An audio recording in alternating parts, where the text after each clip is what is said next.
श्रद्धालु भक्त सज्जन माताएं एवं देवियों, प्यारे प्यारे बच्चों, आइए सदगुरु की प्रशंसा में यह पद आप सबके श्री चरणों में सादर समर्पित। सतगुरु तेरे चरणों की, सतगुरु तेरे चरणों की, गर धूल जो मिल जाए, सतगुरु तेरे चरणों की, सगर धूल जो मिल जाए, सच कहता हूँ गुरुवर, सच कहता हूँ गुरुवर, तकदीर बदल जाए, तकदीर बदल जाए।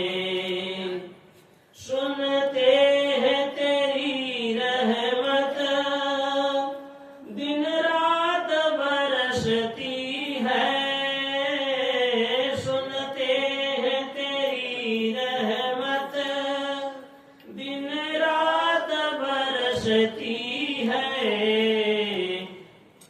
गर बूंद जो मुझे मिल जाए, गर बूंद मुझे मिल जाए, तकदीर संवर जाए, तकदीर संवर जाए। सतगुरु तेरे चरणों की, गर धूल जो मिल जाए, सच कहता हूँ गुरुवर, तकदीर संवर जाए। सुनते हैं तेरी रहमत, दिन रात बरसती है, सुनते हैं तेरी रहमत, दिन रात बरसती है, गुरुवर तेरे चरणों की, गर धूल जो मिल जाए, गर धूल जो मिल जाए, कैसे तेरा भजन करूं, यह मन बड़ा चंचल है, कैसे तेरा भजन करूं, यह मन बड़ा चंचल है, जितना इसे समझाऊं, जितना इसे समझाऊं, उतना ही मचल जाए, उतना ही मचल जाए। सद्गुरु तेरे चरणों की, गर धूल जो मिल जाए, सच कहता हूँ गुरुवर, तकदीर बदल जाए, तकदीर बदल जाए।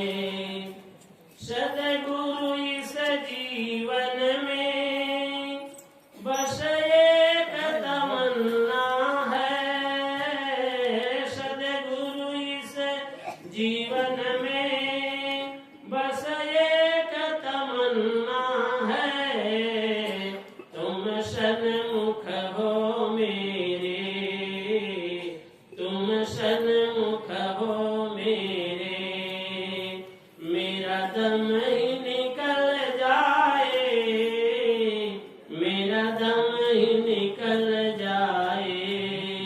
सद्गुरु तेरे चरणों की, गर धूल जो मिल जाए, सच कहता हूँ गुरुवर, तकदीर संवर जाए, तकदीर संवर जाए, तकदीर संवर जाए।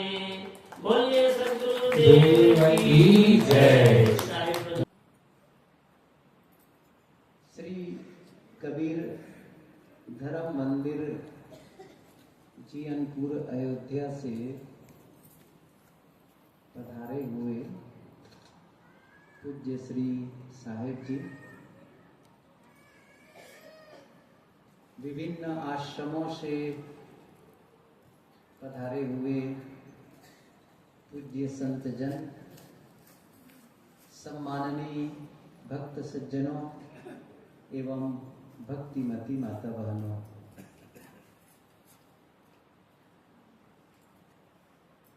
प्रारंभ में जब इस जमीन का दान करने के लिए मन बना होगा भक्त का, माता जी का, ये बातें दोहराई गई है, बताई गई हैं। सदगुरु श्री राम सूरत साहेब जी पढ़हरा के साहेब के नाम से प्रसिद्ध थे। अयोध्या में आश्रम बना, लेकिन बहुत पहले, अभी नया पारा भी एक भक्त कह रहे थे कि साहब जब पढ़हरा समाज का कोई आश्रम छत्तीसगढ़ में नहीं था तब ये करी बदल था, बहुत पुराना।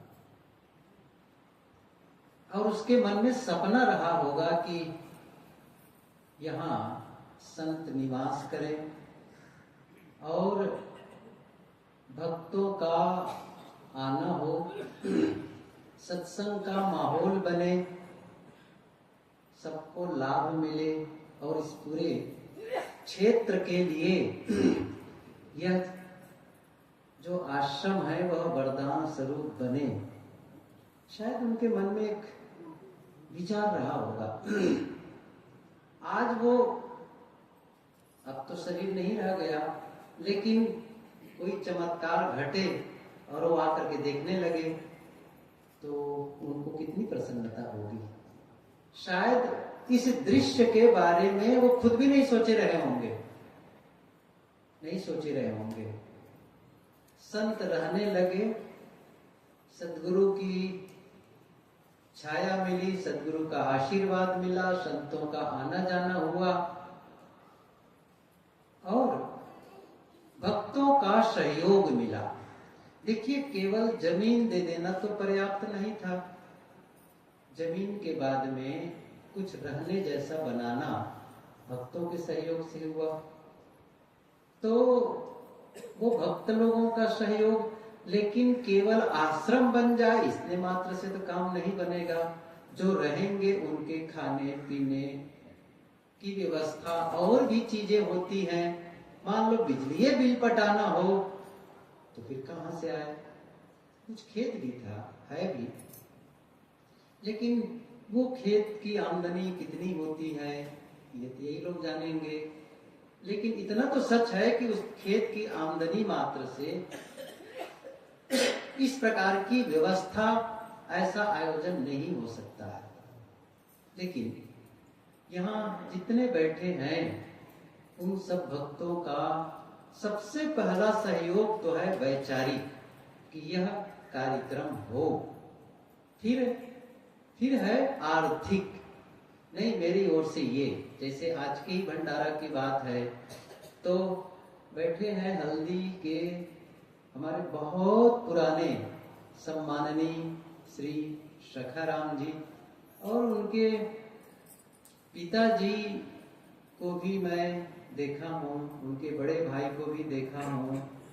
ये पूरा परिवार सदगुरु कबीर के विचारों से जुड़े हुए, और आज उनकी बड़ी बहू और उनके छोटे बेटे जब इस दुनिया में नहीं रह गए तो उनकी स्मृति में आज भोज भंडार उनकी ओर से है और पूरा परिवार यहाँ उपस्थित है। ये तो उदाहरण दिया मैं, तो उनको तो संतों का आशीर्वाद है, भक्तों की शुभकामनाएं हैं कि ये भाव बना रहे। और जिस प्रकार से उन्होंने किया है, अब उनके बच्चे और बच्चे के भी बच्चे यदि इन दृश्यों को देखे तो उन्हें भी प्रेरणा मिलेगी कि हमारे दादाजी, हमारे पिताजी हमको कौन सा रास्ता बताया है, और ये आगे बढ़ता रहेगा। और उन्हीं के नहीं है, आगे आने वाले दिनों में और लोगों का नाम सुनेंगे आप, जो लोग सहयोग देते रहे हैं। मैं ये कह रहा था कि ये आश्रम का बनना, ये आप लोगों का सहयोग का होना और इस प्रकार का आयोजन का होना, क्यों, क्या उद्देश्य है? इसका उद्देश्य क्या धन कमाना है? क्या कोई पद पर पहुंचना है? इसका उद्देश्य है आंतरिक पवित्रता, भीतर की निर्मलता, भीतर की शुचिता। कोई जब साधना पथ पर चलता है, साधना पथ यदि मैं न भी कहूं तो कह तो सकता हूं, धर्म के पथ पर चलता है, किसी न किसी रूप में धर्म के रास्ते पर चलता है। अब चाहे वो पूजा पाठ ही करने जाता हो, मंदिर में जाता हो, तीर्थ में जाता हो, किसी नदी में नहाने जाता हो, या फिर किसी घर में ही बैठकर कोई माला जप लेता हो, या ज्यादा नहीं कर पाता नहाते समय ही राम राम राम राम कर लिए, कुछ भी किया। सारे पूजा पाठ, जितने पूजा पाठ होते हैं और जितनी साधनाएं होती हैं, क्यों की जाती है? क्या चाहते हैं? कभी कभी अभी मेला की बात है, कुंभ मेला में हम लोग महीना भर से ज्यादा रहे और वहां के तो दृश्य ही अलग, जो लोग गए जानते हैं। और कितने दूर दूर से लोग आए थे मुक्ति पाने के लिए, और कुछ लोगों की सचमुच मुक्ति हो गई, आप लोग सुने होंगे। अब वो बात अलग है दृश्य का, लेकिन जो भीड़ थी ना, वो तो हम लोग के सामने देखी, गजब की भीड़, कैसे लोग आते थे। तो उन लोगों से भी मैंने पूछा था, ये बातें पूछी थी मैंने कि किसी की पूजा करते हो तो पूजा किसके लिए करते हो? अच्छा, मान लो कोई भगवान राम की पूजा करता है, तो भगवान राम के लिए पूजा करते हैं कि अपने लिए करते हैं? कुछ समझ में आ रहा है? नहीं आ रहा? सबको समझ में आ रहा होगा। अच्छा, भगवान कृष्ण की कोई पूजा करता है तो इसलिए कि भगवान कृष्ण का लाभ हो जाए। किसके लाभ के लिए करते हैं? अपने लाभ के लिए। अच्छा, कबीर के ही अनुगामी हो गए। आज हम लोग कबीर साहब की जय बुला रहे हैं, सदगुरु राम सूरत साहब जी के बुला रहे हैं, श्री सदगुरु अभिलाष साहब जी की जय बुला रहे हैं। अच्छा, तो लोग बैठ के सुन रहे होंगे, कबीर आश्रम वाले, गरीबत वाले हमारे बहुत जय बुला रहे हैं, ऐसा लगता है। भारत वाले तो नहीं समझ रहे हैं इस चीज को, न वो सुन रहे हैं, न उनका लाभ। देखिए, उनका जय और उनका लाभ वो अपनी मेहनत से स्वयं कर लिए। हमारे जय बुलाने से कबीर साहब की जय नहीं होगी, उन्होंने अपनी जय कर ली, उन्होंने अपने को जीत लिया, अपने मन इंद्रियों से पार गए। वो जो विजयी हुए हैं, बुनी के तो जय बुला रहे हैं। ये किस लिए बुला रहे हैं? ताकि हम उनके विचारों से अपने जीवन को भी उस रास्ते पर आगे ले चलें, और जैसी पवित्रता और जैसी शांति को का महसूस हमारे गुरुजन किए थे, वही शांति महसूस मैं भी करने लग जाऊं। यही तो चाहते हैं, यही तो चाहते हैं। केवल पूजा नहीं, मैं उन्हीं की बात बताऊं, वो किस लिए करते हैं? बस अपने फायदे के लिए करते हैं। वो फायदा क्या है?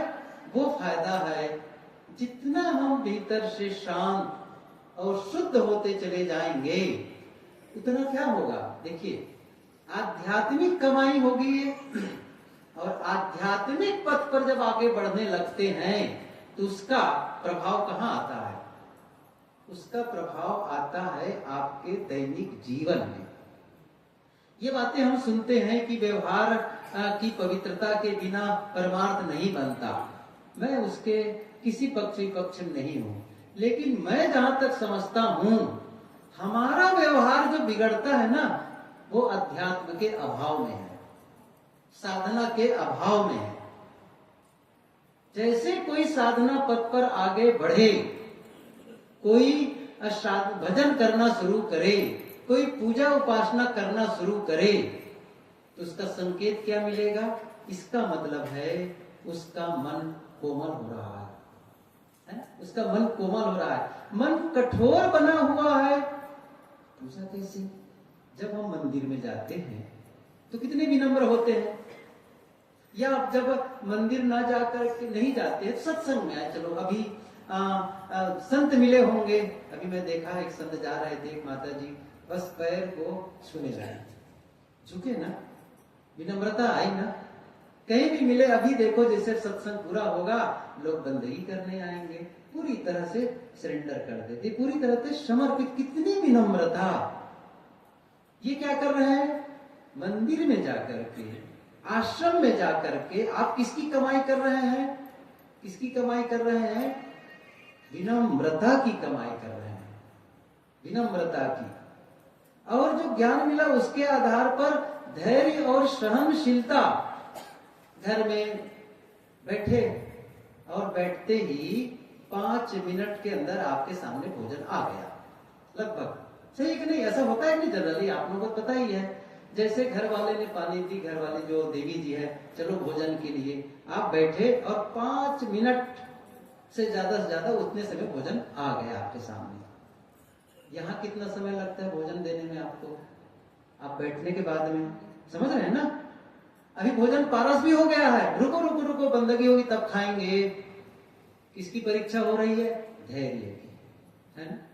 अब तो क्या विकसित कर रहे हैं जीवन में? धैर्य विकसित कर रहे हैं। घर में भोजन बना और थोड़ा सा नमक मिर्च में अंतर पड़ गया, स्वाद में कमी हो गई, तुरंत कंप्लेन, आज भोजन कैसे बनाया हो, बिल्कुल स्वाद नहीं है। यहां भोजन के बारे में कितने लोग कंप्लेन करते हैं? 0। सही है ना? 0। अब यहां कौन सा प्रशिक्षण लेकर के जा रहे हैं? भोजन मिला तो सही। कई ऐसे लोग होंगे जिनको तो भोजन ही नहीं मिला है। आज जिस समय हम भोजन कर रहे हैं तो कई लोग भीख मांग रहे हैं, मुझे भोजन के लिए कुछ दे दो, हमें भोजन मिला। अब वो स्वाद मनमाफिक नहीं है, कोई बात नहीं है। क्या सीख रहे हैं? सहनशीलता। मेरे विचारों के प्रतिकूल, मेरे अनुसार यदि मुझे भोजन नहीं मिला तो भी मुझे क्या करना है? अब ये प्रशिक्षण कहां? घर में जाओ और घर में भी जब ये स्थिति बने और फिर वहां भी शांत और शालीन रह सको।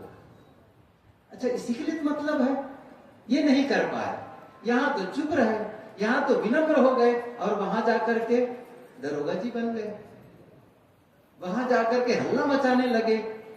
कमाई नहीं हो रही है। मैं बताऊं आपको, मैं कितनी बार ये बात कहता हूं कि जैसे कोई आदमी कमा के लाता है, चाहे वो ऑफिस जाके कमा के लाया हो, चाहे वो किसी दुकान में बैठ के कमा के लाए हो, या धान बेच करके पैसा कम, कुछ भी, जब वो, या फिर मजदूरी करके वो, उनको मजदूरी मिली हो या तनख्वाह मिला हो महीना भर में, जब वो पैसा कमा करके आता है क्या करता है? बताओ, आप लोग सब जानते हैं क्या करते हैं? उस पैसे को लाते हैं, बांटते हैं। कैसे बांटते हैं? ले आकर कहते हैं अपनी श्रीमती से, लो जी पैसा, तुम अपने घर गृहस्थी के लिए जो सामान की जरूरत है वो खरीद लेना, साग भाजी चावल दाल जो भी लगे ये तुम्हारे लिए। बच्चों को पैसा देते हैं, लो बेटे तुम स्कूल का फीस जमा कर देना और अपनी पुस्तक कॉपी के लिए, ज्यादा से ज्यादा चॉकलेट के लिए, ठीक है नहीं, पैसा दे देते हैं। क्या कर रहे हैं? कमा करके लाए तो बांटे, कमा करके लाए और बांट रहे हैं। भिखारी भी आ गया, लो तू भी 10 रुपया जाओ। समझ रहे हैं ना?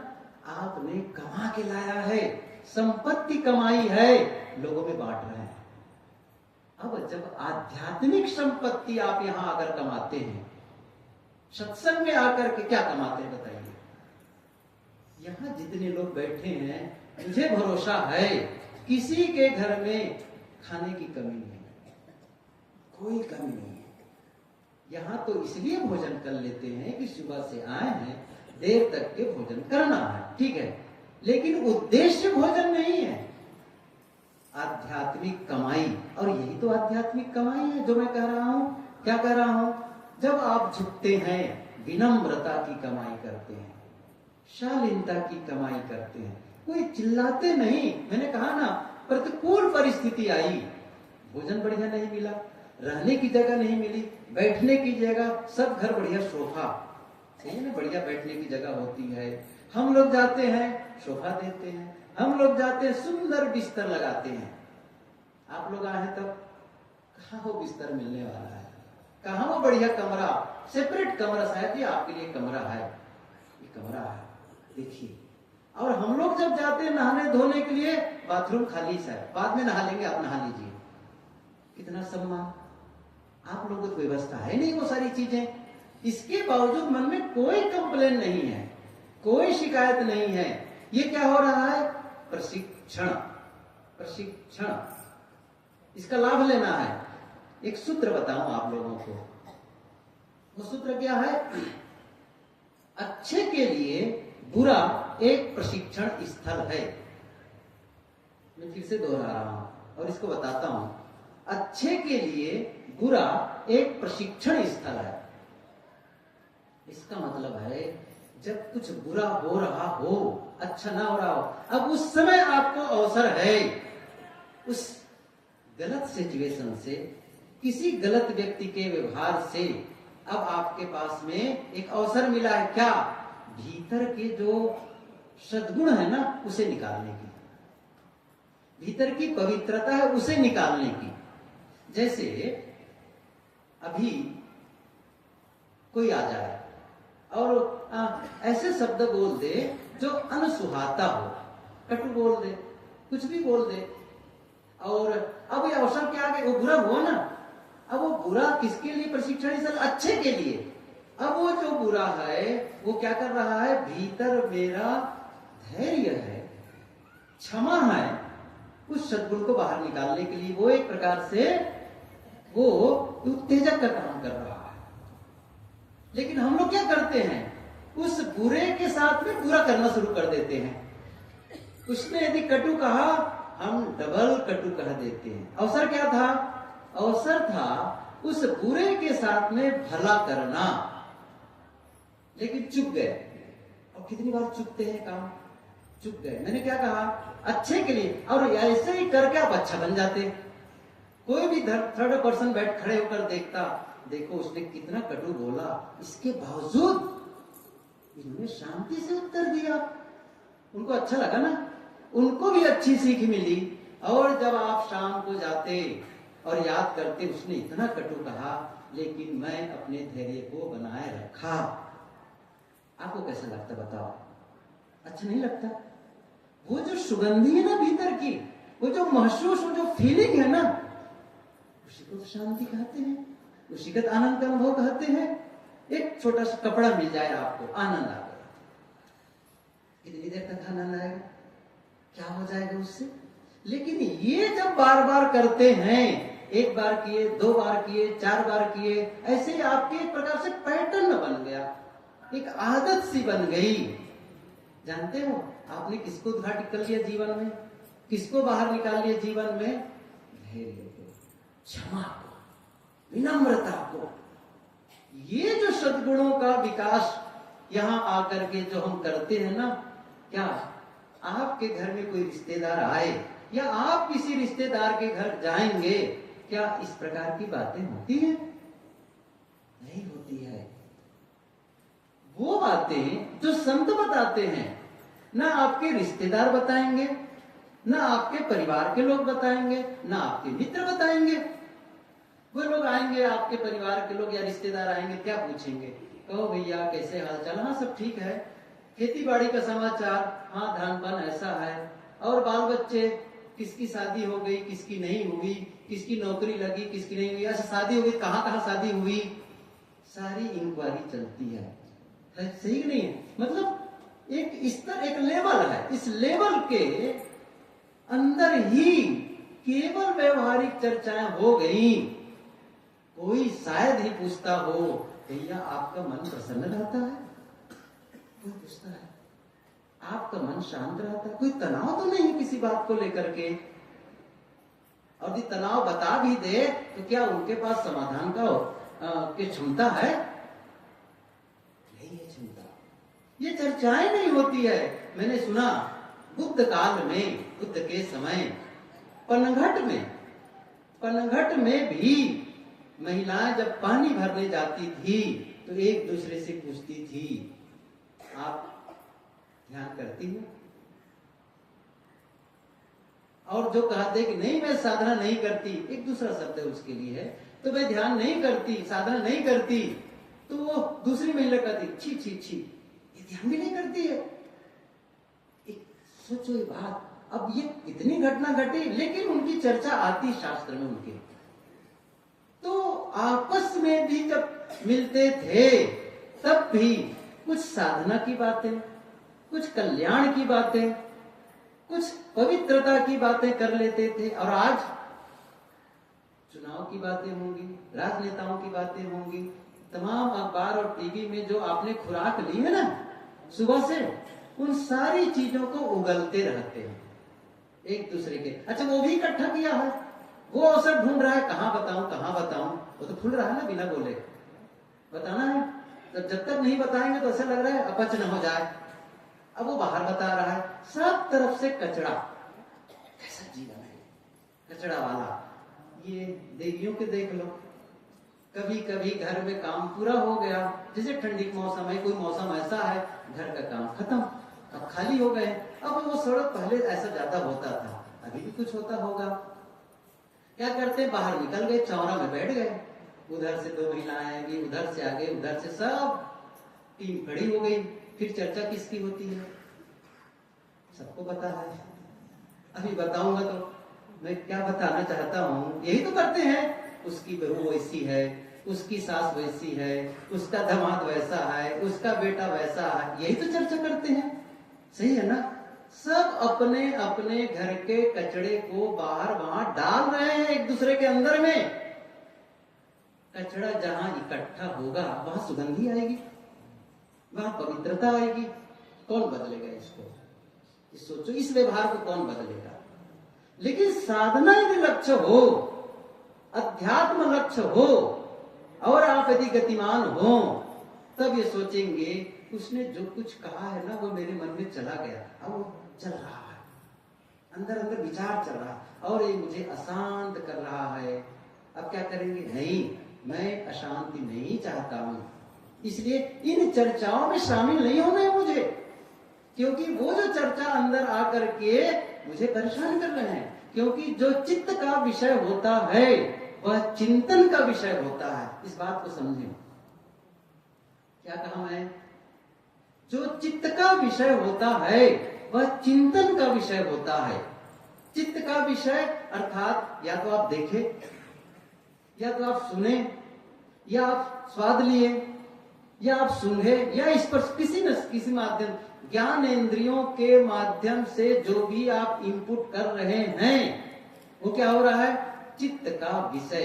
क्योंकि जब तक वो नहीं लगेगा तब तक देखना संभव नहीं है। लेकिन जो चित्त का विषय जो आ करके भीतर अटक गया, ऐसा थोड़ी है कि आप किसी हाथ में, जैसे मैंने घड़ी ली और कभी फेंक दो कभी भी हटा दो इसको, ऐसा नहीं होता है।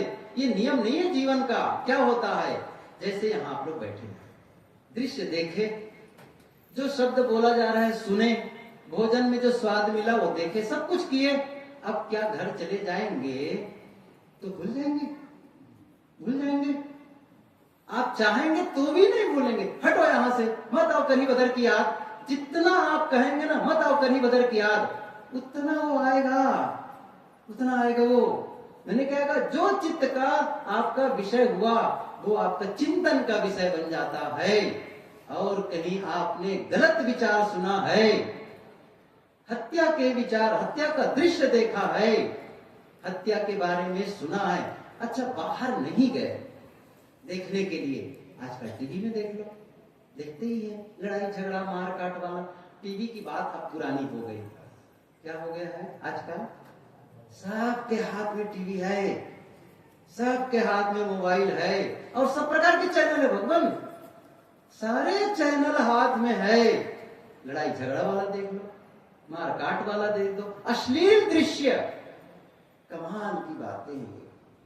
जब ये सुना और पढ़ा, दुर्भाग्यपूर्ण, छोटे बच्चे से लेकर के सयाने तक उन दृश्यों को देखते हैं जिसमें मन में जाके मवाद इकट्ठा होता है। पाप करते मैं सही बता रहा हूं, और वो पाप रोज कमा करके कोई बिस्तर पर जाएगा, सुबह उठ करके कैसा मन होगा, क्या वो साधना बनेगी, क्या वो ध्यान हो पाएगा, लेकिन मैं फिर से कह रहा हूं, जिसका लक्ष्य साधना होगी, लक्ष्य होगा, आत्मचिंतन होगा, तब ये प्रभावित करेगा।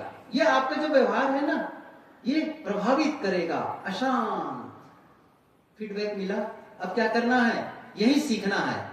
अब मैं वह नहीं करूंगा जो मुझे अशांत बनाता है। बस देखो बदलना शुरू होगा। कैसे होगा? आखिर कोई दूसरा उपाय है? बताओ। अच्छा पूछूं मैं आप लोगों को, आशीर्वाद से आप ठीक हो जाएंगे? अच्छा संतों का आशीर्वाद कम मिल रहा है तो किसका आशीर्वाद मांगना चाहते हैं? भगवान राम का आशीर्वाद? किसका आशीर्वाद चाहिए? कृष्ण का आशीर्वाद चाहिए? कबीर का आशीर्वाद चाहिए? कुछ तो समझ में आ रहा होगा। गंगा में नहा करके मुक्ति हो जाएगी?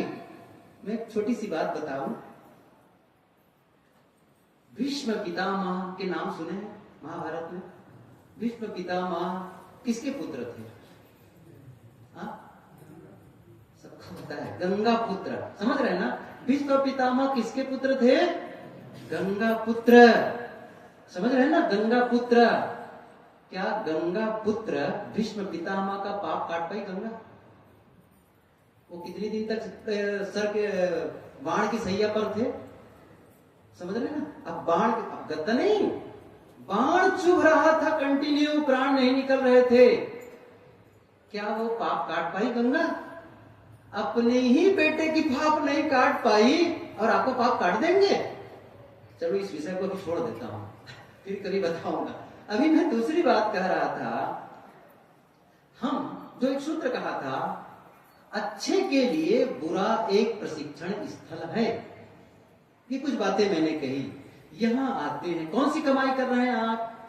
कमाई कर रहे हैं विनम्रता की कमाई, कमाई कर रहे हैं सहनशीलता और धैर्य की कमाई, क्षमा कर देने की कमाई कर रहे हैं। और ये जो कमाई है ना, ये आध्यात्मिक संपत्ति जो इकट्ठी, चाहे मंदिर में ही जाके क्यों ना करें। मैं ये नहीं कह रहा हूं कि केवल सत्संग, कहीं भी गए और आपके भीतर वो सद्गुण विकसित हो रहे हैं, आप कमाई कर रहे हैं। अब उस संपत्ति को आपको क्या करना है?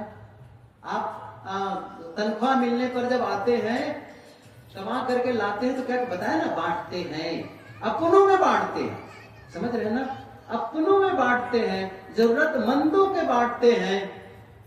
ऐसे ही आध्यात्मिक कमाई जब आप कमा करके जब लौटते हैं घर, तब भी तो आपको बांटना है। अब कहां बांटना है? समझ लो, अपनों में। पत्नी के साथ बांटो, मतलब विनम्रता बांटो, सहनशीलता बांटो। कब बांटोगे? और ये पक्का मानकर चलो, यदि आपने कमाया है तो बांटने की जरूरत नहीं पड़ेगी, वो छलकेगा। ये अद्भुत है, वो छलकेगा। बुद्ध साधना में जब पूर्ण हो गए, तब क्या हुआ? वो छलकने लगा। कबीर साहब जब पूर्ण हो गए तो छलकने लगा और उन्होंने कहा, कहे बिना मोहि रहा न जाई। अब देखो, कहे बिना मोहि रहा न जाई, क्या पेट फूल रहा है बिना कहे? साहब क्या कहते हैं? बिरही ले ले कुकुर खाई। ये विरह में भटक रहे हैं लोग, कहीं अलग ईश्वर मिलेगा, कोई देवी देवता हो जिनकी पूजा करके हम अपना कल्याण कर लेंगे। ये जो विरह है ना, कि कोई मेरा आधार बने, कोई मुझे पार लगाए, तड़फ रहे भीतर से, हे भगवान कब दर्शन दोगे? साहब कहते, उनका जो विरह की जो वेदना है ना, ये देखकर मैं सह नहीं पा रहा हूं। इसको कहते हैं करुणा। ये करुणा है, वो अपनी करुणा बाहर अपने आप फूट रही करुणा उनके। जैसे एक छोटा बच्चा हो, भले आपका बच्चा नहीं है, वो परिचित ही क्यों ना हो, और आप बच्चा घुटने के पास जा रहा हो और कोई जहरीला कीड़ा है उसको पकड़ना चाह रहा है, और आप उधर से गुजर रहे हो और कोई दूसरा ना हो, केवल आप देख रहे हैं, क्या करेंगे आप बताइए? बचाएंगे या छोड़ देंगे? छोड़ देने का मतलब समझते हैं? मैं ये भी बता दूं, छोड़ देने का मतलब है आपके भीतर में घोर हिंसा है, सीधी सी बात है। और यदि आपके मन में जगह नहीं इस बच्चे को बचाऊं, ये करुणा है। बस जो दशा उस बच्चे की है ना, उस नादान की है ना, वही दशा हम सबकी है। और महापुरुष देख करके पिघल जाते हैं। प्राप्त जीव इच्छा नहीं, केवल हंत छुड़ाओ, निज स्वरूप लखी दयायुत, दीन जान अपनाओ। ये मैं कह रहा था कि जब आपके भीतर ये पवित्रता आएगी तो वो तो प्रकट ही होगा ना, कहाँ जाएगा? आप स्वाभाविक विनम्रता आ जाएगी। इसका मतलब है आप औपचारिकता में आप आ जाते हैं आश्रम में, केवल औपचारिकता। चलो भाई आश्रम चल देते हैं, साहब आए थे आमंत्रण देने के लिए, चलो सत्संग सुन लेते हैं। सत्संग नहीं सुनेंगे तो लोग कहेंगे तू सत्संग भी नहीं सुनता, कैसा भगत है। शर्मा शर्मी पचमुआ काल कसीकना, लाजवश मत सुनो, दिखाने के लिए नहीं है। नहीं, मुझे भीतर उतरना है, मुझे भीतर सफाई करनी है। इसके लिए, और जब भीतर सचमुच सफाई का उद्देश्य होगा ना, और जो पवित्रता आएगी, क्या प्रकट नहीं होगी? मैं बताऊं, एक आदमी सप्ताह भर से स्नान नहीं किया है, 6 महीना से नहीं नहाया, कह लो ना, कपड़ा धोने के ब्रश नहीं किए, उसके बाल ऐसे धूल गर्दा से भरे हुए हैं, सारा कीचड़ से भरा। एक आदमी, अच्छा वो आकर के बैठेगा तो वहां से कुछ मैसेज मिल रहा है? मिल रहा है कि नहीं मिल रहा है? देख के पता चल रहा है सही है कि नहीं है? क्या उनको देख करके खुश हो गए, अरे आओ आओ आपसे आलिंगन करता हूं, बड़े अच्छे लग रहे हो? कोई नहीं कहेगा। लेकिन एक साफ सुथरा, एकदम नीट एंड क्लीन, बिल्कुल साफ कपड़ा पहना है और बिल्कुल साफ सुथरा शरीर भी रखा है, एक वो भी संदेश दे रहा है। सही है ना? और कहीं वो परफ्यूम छिड़क लिया हो तो कुछ भी पता नहीं चलती, सुगंधी अपने आप फैल रही है। साहब की पंक्ति याद करो, गंधी कुछ ना दे तो भी बास सुहास, कबीर संगत साधु की ज्यों गंधी को बास, गंधी कुछ ना दे, कुछ नहीं देता है। इत्र बेचने वाला, गंधी मतलब होता है वो जो भोजन में करते हैं ना, क्या कहते हैं? हींग, हींग, हींग होता है, हींग को कहते हैं। उधर तो गांधी कह देते हैं उत्तर प्रदेश में। तो हींग बेचने वाला कह रहे हो, गंधियारा आया है, गांधी बेचने वाला। अब समझोगे नहीं इसलिए बताना पड़ा उसको। साहब की वही वाणी है कि गंधी कुछ ना दे तो भी बास सुबास, उसकी सुगंधी आएगी। इत्र बेचने वाले की इत्र वाला नहीं खरीदोगे तो भी सुगंधी आएगी। पवित्रता छलकती है, गंदगी भी छलकती है, छलकती है।